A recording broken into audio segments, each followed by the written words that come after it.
दर्शकबिन यिनी हुन् राम बमजन, लक्ष्मण बमजन र लक्ष्मी बमजन, जो अहिले मात्र 7 वर्षको पुगेका छन्। अबको केही दिनपछि उनीहरू 8 वर्षमा लाग्छन्, अर्थात् पुसको ठीक 20 गते उनीहरू 8 वर्षमा प्रवेश गर्छन्। 8 वर्षमा प्रवेश गरेको यो उपलक्ष्यमा उनीहरूलाई कतै खुसी लागेको थियो होला, तर त्योभन्दा ठुलो पहिरो उनीहरूको जीवनमा गएको छ।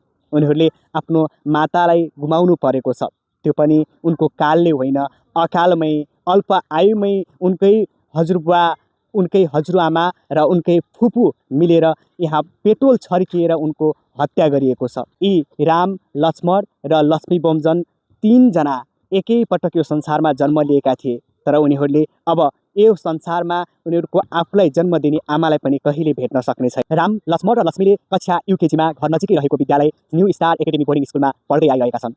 यी अबोध बालबालिकाले अब आमाको माया कहिले पनि पाउने छैनन्। मातृत्व अर्थात् माताले दिने माया उनीहरूले अब कहिले पनि महसुस गर्न पाउने छैनन्। तपाईलाई यो घटना सम्बन्धी के लागेको छ? कृपया कमेन्ट बक्समा लेख्नुहोला।